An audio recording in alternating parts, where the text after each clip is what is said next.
Hi, my name is Brittany Reese, and today we're going to talk about healthy diet preparation in training for a 5K for the Coach to 5K program.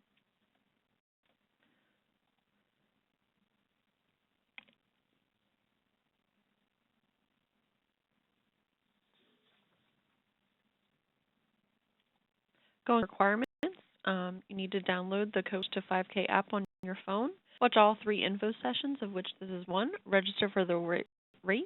Make sure you include your UPMC ID when registering for the race, and finally, run in the race.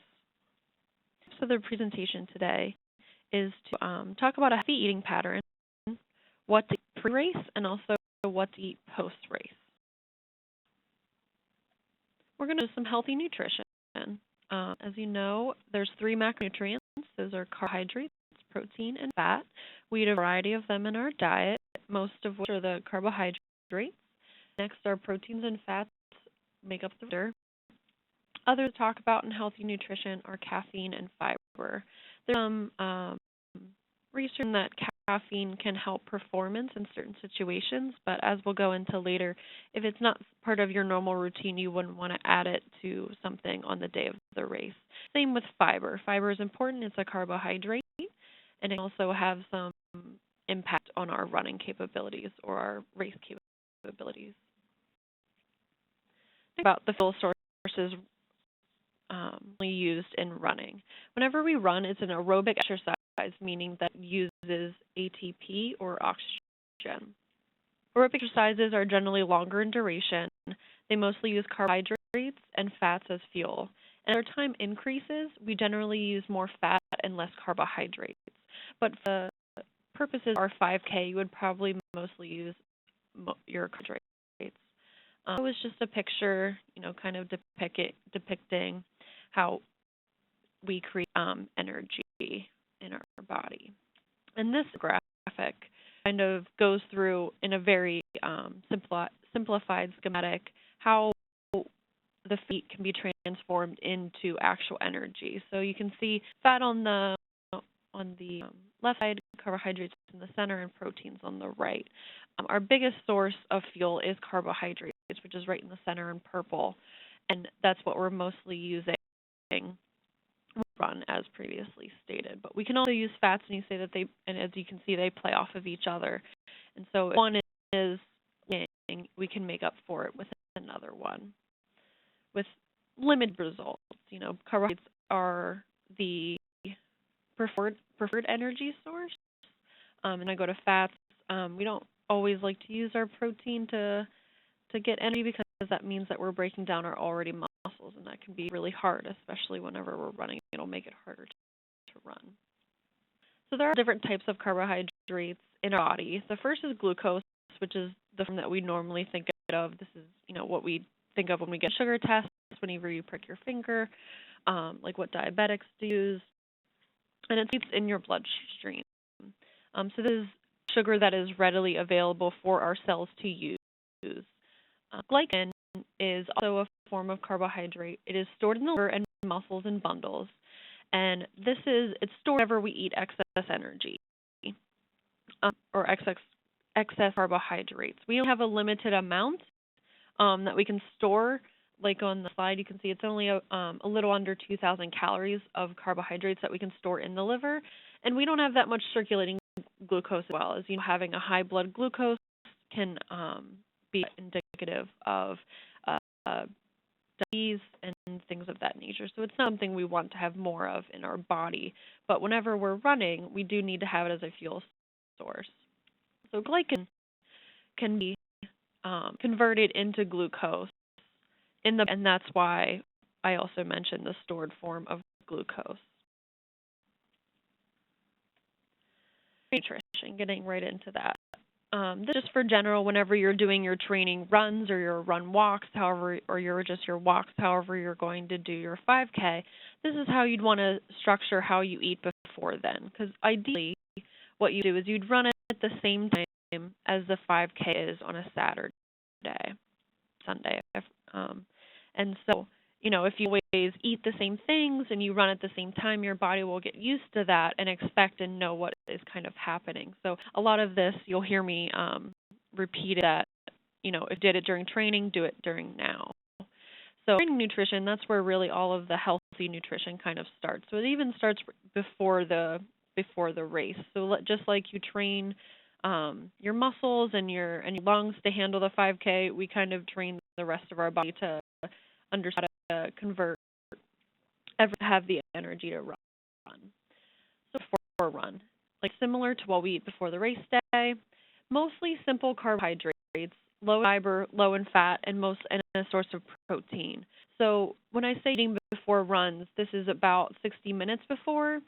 Now, if you're going farther out, saying, you're going to run maybe 2 or 3 hours post when you're eating, you could eat more complex carbohydrates with some fiber.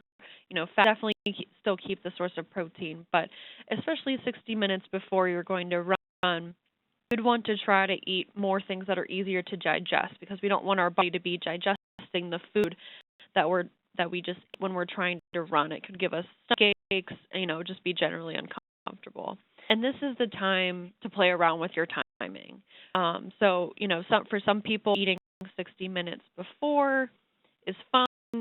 Some people it's not. It's really going to depend on you. Some people might get acid reflux during certain things, or if they eat too close to whenever they're going to run. So definitely play around with the time, see what works best for you, but definitely try it out and mimic the parameters of race day as best as possible. It may not work out for everyone, especially, if you work during the day and the race, is probably in the morning. You might not always be able to run at the exact time, but at least some of the runs, try to do them on a weekend or a day where you have off, so you can mimic the time a little bit better. And the time to practice for the race. So trying out new foods, try it out now, seeing if, that granola bar or eggs or toast, what works for you. And kind of understand how the different foods make you feel. You can keep a diary of this, or just not some quick notes in your phone to kind of see which, do you feel like you ran well that day? Well, what did you eat? Let's replicate and see if it really is something that you ate. Obviously, there's a bunch of different parameters about why we perform the way that we do, and eating is only one part of that. But we can really control that in this instance. And once you find out what works, try to eat before each run or majority of your runs, just to keep on your same schedule. I've heard about this carbohydrate loading. A lot of runners do it, a pasta night, or I think swimmers in high school always did it before a big swim meet. But for a 5K, it's not really appropriate. Most of the time, carbohydrate is appropriate for events that are going to last longer than 60 minutes of sustained effort. So these are things like maybe a 10K, half marathon, definitely, or those older events, or sporting events that would last more than 60 minutes of sustained effort. And why someone does carbohydrate loading is to increase those muscle glycogen stores that I talked about. So it is limited. It's only around 2,000, a little under 2,000 calories that we can store, but that can really help for an extended endurance event to make sure that they can perform the way they need for. So since you don't need to carbohydrate load, which can be a process, it's not just the night before. What is appropriate the day before? Like I keep saying, familiar, healthy foods. The night before race, you can still, of course, have pasta or whatever you want to eat, but you don't need to go overboard and have a full plate or a full meal of just spaghetti just for the 5K. You'd want to have a mixture of protein, carbohydrates, and fat. So how we eat a normal dinner, you choose to eat pasta, that's totally fine. Just make sure that there's some protein in there. Also, the time of your meal, make sure you're not staying up too late or eating too late. That could also affect how you feel in the morning. You don't want to eat a very large meal at 9 o'clock or 10 o'clock at night and be getting up at 5 a.m. Your body still could be really, adjust all of that and it slow you down a little bit, even though you may be sticking to the same foods right before. So it does affect what you eat the night before. before as well. We're going to talk about race day. So the goals of race day are to have sustained energy and also to make sure that we recover. Recovery is very important and something that a lot of people forget about. Eat the day of the race. Like I said, timing, playing around with your timing during your training runs, that'll determine eat, but roughly, 60 minutes before the race or more. You definitely want to have some fluid because, you've been fasting night, you're a little bit dehydrated. Something really low in fat and fiber, carbohydrates. Again, low in fat and fiber so that we're not continuing to digest while we're trying to run. And having carbohydrates is our preferred form of nutrient or fuel for running carbohydrates. That's why we want to provide our body with some. Some examples are a jelly sandwich, maybe some fruit, toast with peanut butter, things of that nature. And again, familial tolerated foods. Train and do a trial and error during training, and then help to build confidence and eliminate any GI distress. The day of the race, you might feel a little bit nervous about running, or maybe the weather won't be so great. But sticking to your routine can really help to minimize any of your stress or anxiety. You've probably, if you have ever watched the marathon here that comes in Pittsburgh or anything like that, you've really seen people eating and running and using these little packets of gel. Again, with the carbohydrate loading, just like with carbohydrate loading, since a 5K doesn't normally last longer than 60 minutes, you don't need to provide additional energy sources during the race.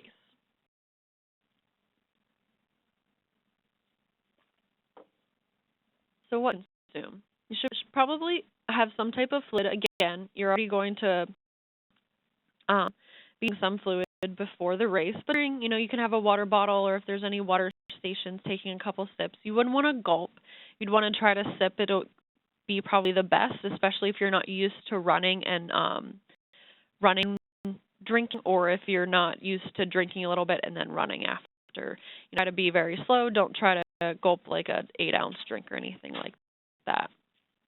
There are some times when you should consume more than just water, even for a 5K. If it's an extreme environment, we don't really have an extreme altitude here in Pittsburgh. But, there's always the risk that we do have an extreme temperature since it's something really, really humid. You'd want, or excessively, if you know that that's kind of something that you have an issue with and you feel like you sweat excessively, you would want to replace those electrolytes lost during 5K. Drink something other than just water.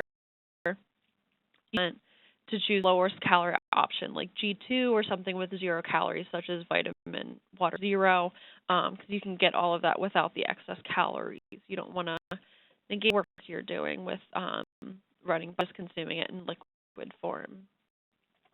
So recovery. I think recovery is probably the most overlooked part of training. And this recovery can also be applied to our training. Not only do we recover after our race, we should recover after each training run as well. And the quote that I have below is, "You haven't finished training until you've refueled." Recovery. Why do it? First, decrease glycogen stores. We just use those, and like I said, we don't have that much calories at our disposal. Most likely during the 5K, you probably wouldn't need hit a wall or anything like that and actually deplete all of your glycogen stores. Hitting the wall is a term that runners use whenever they do deplete all of their glycogen stores. But during a 5K, you shouldn't get to that point. But we also, this is the important part of why we would do it for a 5K, is muscle tissue is damaged during training and competition. So the simplified version of how we build muscle and strength is that, we have micro tears in our muscle tissue that happen during training, and then it essentially gets rebuilt to be stronger so that it can actually do that plus a little bit more. That's how we make endurance and strength gains for our muscle muscles. But our body does not have the proper elements to do that recovery. It can lead to muscle loss and things like that, and also some other also things that are not exactly wanted to recover. Within 30 to 60 minutes of finishing the race, normally right after a race, you're given maybe a banana, maybe like an Eaton Park cookie or something like that. And you want to get some fluid in there, so if they give you some water or Gatorade, something like that. You'd also want to ideally have like a full meal in a reasonable amount of time. The 30 to 60 minutes finishing a race is probably, you have like some type of snack. It doesn't have to be a full meal within 30 to 60 minutes. Most of the time, you might be joining your family, hanging out with the family that came to join you for the race. So it might not be that you're racing home immediately and having to eat a meal, but as long as you have some type of snack. And you also have this with you, have one of your family members or friends hold it for you so you can have it after the race if things specific that you'd want to provide that or want to eat that wouldn't be provided. As far as a meal goes, you definitely would want to lean more towards carbohydrates and protein versus the protein and fat.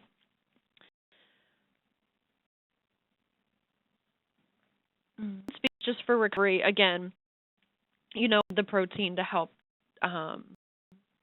repair muscle tissues that were damaged while we were running, but also the carbohydrates to replenish any of the stores that we might have depleted. Other things to keep in mind, fluids and sodium, or electrolytes. You can find these in, of course, sports drinks, but again, you don't really need to have those during this time. You get it in other things like bananas, pretzels. Pretzels have salt, bananas have potassium. Those are two big electrolytes that we lose. Another really good recovery drink that a lot of people, especially a lot of runners, enjoy is chocolate milk. It does have a ratio of carbohydrates to protein and things like that. Now, if you can't tolerate milk or something like that, that would obviously be a different story, but a lot of it different examples. So that presentation, I can put my email here if you guys have any questions. But here on the second to last slide is the registration information for the race. And then finally, I just have my citations. The second citation is an article from the nutrition or the Academy of Nutrition and Dietetics, and it's accessible to any user, and there's a lot of really good information on there. If you ever wanted to log on and see, they have a lot of training tips and things like that. So I got a lot of my information from there. So thank you for joining me, and good luck on the race.